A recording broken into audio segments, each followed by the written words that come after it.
At the bank, my daughter Laura pushed a pen toward me. "Just sign, Mom." Her husband Mark stood behind me, his hand squeezing my shoulder hard enough to leave a bruise.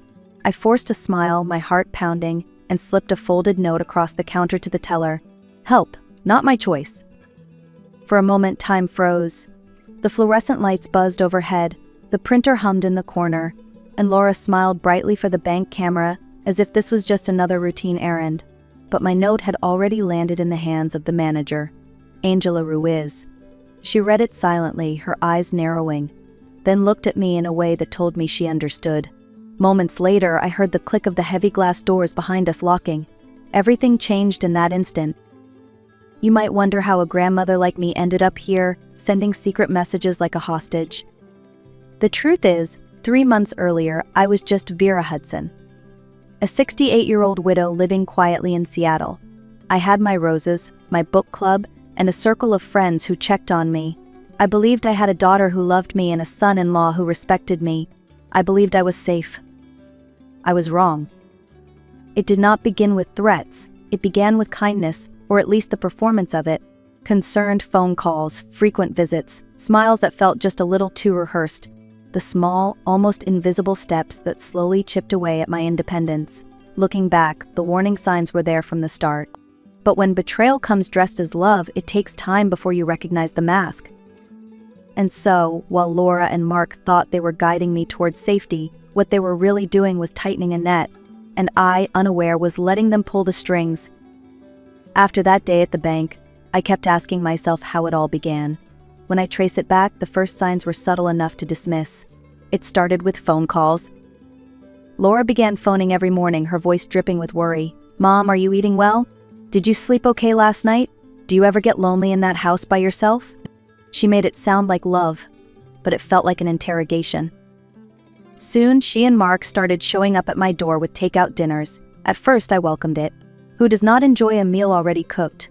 But as the visits grew more frequent, I noticed their eyes scanning the rooms more than they looked at me. Mark had this habit of walking through my house like an inspector. He would pause in the hallway, pulling out his phone to type notes. Loose rug, step stool, medication bottles on the counter. At first I thought he was simply being practical, but the way he shook his head made me feel like a careless child rather than a capable woman who had managed a household for decades. One evening, after finishing their Chinese takeout, Laura reached across the table and patted my hand. "Mom, we just want what is best for you." The words stung. They sounded less like comfort and more like a sentence being passed down. It became clear that they were gathering evidence, not memories. Every conversation had a theme: my supposed fragility. My routines were scrutinized, my finances were questioned. Even the way I stored groceries became a topic. Mark once pulled out a jar of peanut butter from my pantry and pointed to the expiration date, sighing heavily as if I had nearly poisoned myself. I reminded them, gently, that I had spent years balancing the books for my late husband's contracting business, managing bills, and even helping neighbors file their taxes, but my competence seemed invisible to them now. That is how control begins, not with shouting but with suggestion, not with force but with a slow drip of doubt. If you hear often enough that you are vulnerable, you start to wonder if it might be true. By the second month of these visits, I felt less like their mother and more like a case study. Every smile was too practiced, every hug too quick, as though affection was just another tool in their box. And though I tried to tell myself it was all in my imagination, deep down, a red flag had already been raised. The red flags grew brighter with each passing week. What began as questions and concerns turned into something darker, manipulation so quiet and subtle that it almost slipped past me. It started with memories. One evening, Laura called and sighed. "Mom, you forgot Tommy's baseball game last weekend." My stomach tightened. I remembered that weekend clearly. I had spent it pruning roses in the backyard. No one had told me about any game. But Laura's tone was heavy with disappointment, as though I had failed some unspoken duty. A few days later, I found my pill organizer in disarray. Tuesday's pills were mixed with Friday's. Vitamins sat where blood pressure medication should be. I stared at it, confused. Had I really been that careless? When I asked Laura about it, she pressed her lips together and said softly, "This is exactly what we've been worried about. Mom, what if you had overdosed?" That night, I could not sleep. I walked through my house, checking each room, opening my neatly balanced checkbook, scanning the bills I had paid on time, staring at my garden tools lined in perfect order. I knew I was not confused, yet her words echoed in my mind. What if you had overdosed? Mark's tactics were even more calculated.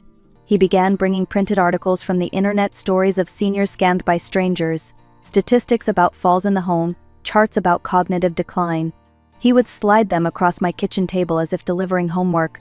"I am not saying this will happen to you, Vera," he would say, using my full name like a stern teacher. "But the numbers are clear." The irony was not lost on me. For decades I had managed finances, contracts, and details most people half my age could not handle. Yet suddenly, because I was 68, I was being spoken to as if I were a child. This is how gaslighting works. It is not a thunderclap. It is a dripping faucet, one drop at a time, wearing away your certainty. And slowly, against all reason, you begin to wonder if maybe they are right. But deep inside, something in me resisted. Each time Laura sighed with false concern, or Mark shook his head with practiced pity, a quiet voice whispered, "You are not the problem here. They are." The turning point came the day they brought papers. Laura arrived with a casserole dish, the kind she knew I liked, and Mark followed with a leather portfolio. They placed the food on the counter like a peace offering, then slid a stack of documents across the table toward me. Yellow sticky notes marked where I was supposed to sign. "It is just a precaution," Laura said sweetly, "a power of attorney. In case something happens, we can help." I lifted the first page, scanning the dense paragraphs. The legal jargon was thick, but one phrase stood out clearly: full authority over financial accounts and property. My stomach sank. "I have managed my own finances for nearly 50 years, I said carefully. "I would like my lawyer to review these first." The temperature in the room shifted instantly. Laura's smile froze and Mark's jaw tightened. "Mom, don't you trust us?" Laura's voice trembled, but it was not hurt, it was pressure dressed up as sorrow. Of course I trusted them. Or at least I wanted to. They were my family. Laura, my only daughter, had given me 3 grandchildren. Mark, her husband of 15 years, worked at an insurance company. Respectable people. Responsible adults. That was what I told myself as the unease coiled tighter in my chest. That evening I called my lawyer, David Coleman, a man I had known for more than a decade. "David," I said, "I need you to review some papers my daughter and son-in-law want me to sign." "Bring them tomorrow," he said immediately. "And Vera, do not sign anything until we talk." The next morning, David spread the documents across his mahogany desk, reading silently for 10 minutes. Finally, he looked up, his expression grave. "Vera, these are not standard powers of attorney. They would give Laura and Mark total control over your finances, your property, even your medical decisions. They could sell your house. They could move your investments. They could put you in a care facility without asking." The words landed like stones. I thought of Mark photographing my medication bottles, Laura sighing about my forgetfulness, the pill organizer I knew I had not mixed up. David leaned forward. "This is predatory elder abuse, Vera, and it is more common than people realize." In that moment the fog lifted. What I had felt, the unease, the doubt, the whisper that something was wrong, it was real. They were building a case, not of love, but of incompetence. I walked out of his office with a new clarity. I was not imagining things. My daughter and her husband were preparing to steal my life, one signature at a time. Saturday morning arrived with a crispness in the air, the kind of autumn day that made Seattle's streets glow with amber light. Laura and Mark showed up at 9 sharp.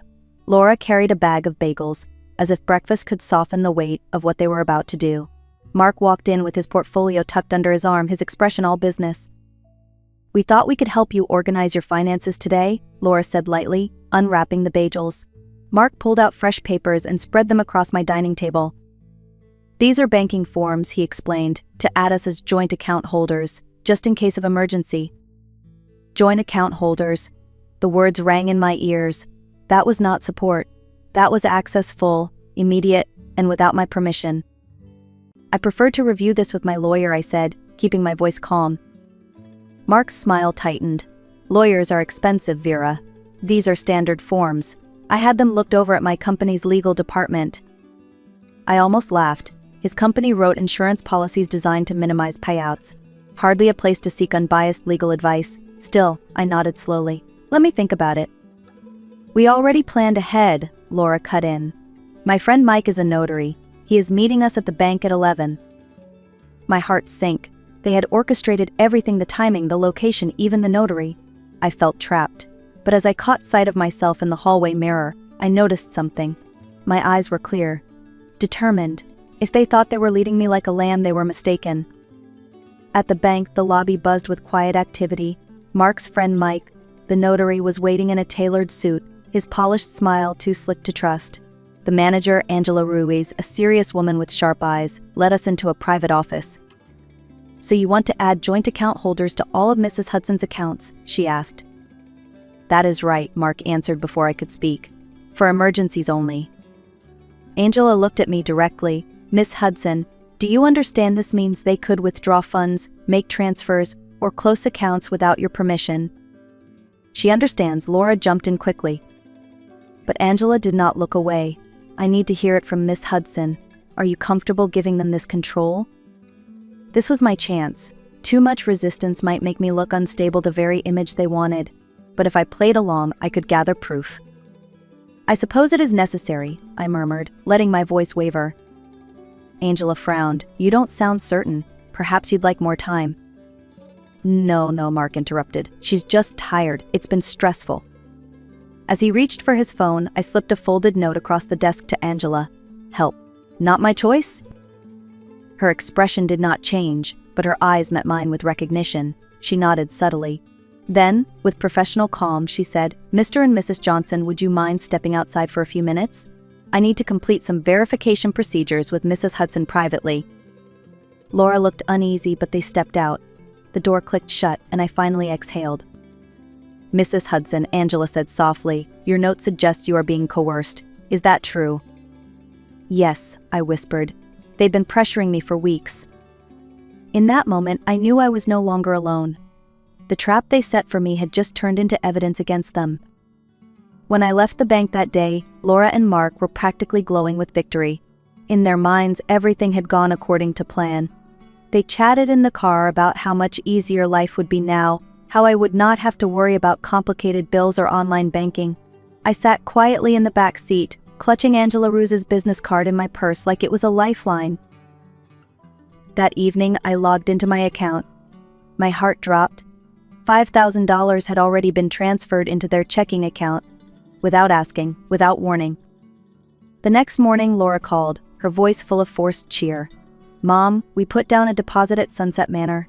It's a beautiful assisted living facility. You're going to love it." "Assisted living?" My pulse pounded. I never agreed to this. Laura continued, "We just want you safe. They have activities, doctors on call, and you'll never be lonely." I realized then their real strategy. First, gain control of my accounts. Then, move me into a facility where my independence would vanish. Out of sight, out of mind. Convenient for them, devastating for me. That night, I barely slept. I paced the kitchen, staring at the glowing digits of the microwave clock, wondering how long I had before they forced the move. Every sound outside made me jump. A car door slamming, footsteps on the sidewalk. Were they coming already? By Tuesday, the pressure intensified. Phone calls every few hours, Mark arriving unannounced, opening my refrigerator and making notes about what I was eating. Laura sighing into the phone, "Mom, you just don't sound like yourself lately." They were closing in, piece by piece, until I felt cornered in my own home. Fear gnawed at me, but underneath the fear, something stronger began to grow. Determination. If they thought I was too weak to fight back, they were about to find out just how wrong they were. By Thursday, I had reached my breaking point. Fear alone would not protect me. I needed action. I called David Coleman, my lawyer, and explained everything. The forged concern, the pressure, the bank visit, the money already missing. His tone was steady but urgent. "Vera, we need to move quickly. I'll prepare emergency documents. Bring everything to my office first thing in the morning." That night, I packed a small bag and slept at David's guest house. For the first time in weeks, I locked a door and felt safe. The following morning, we walked into First National Bank together. Angela Ruiz met us with a folder of her own. She had recorded the conversation from earlier, including the moment I slipped her the note and the way Mark dug his fingers into my shoulder. She also had filed a formal elder abuse report. Laura and Mark were already at the bank, sitting in the conference room, looking confident. When they saw me enter with David and Angela, their smiles faltered. "What is this?" Mark demanded as David laid papers on the table. "This," David said calmly, "is a court order freezing all of Vera Hudson's accounts until an investigation is complete. And this is a restraining order. You will no longer contact her without legal permission." Laura's face went pale. "Mom, how could you? We're family." I met her gaze steadily. "Family does not steal. Family does not lie." Mark leaned forward, his voice sharp. "She's confused. She doesn't know what she's saying." The police officer standing by the door cleared his throat. "She seems perfectly clear to me, sir." Angela placed the recording device on the table. "We have audio of your behavior at this bank. Mrs. Hudson's note. The intimidation. It's all documented." For the first time, Mark had no words. His confidence cracked, replaced by the realization that his plan had unraveled. Laura began to cry. "Mom, please, we were just trying to help." "Help?" I said, my voice stronger than I felt. "Taking my money without asking, deciding where I should live, calling my independence confusion. That isn't help. That is control."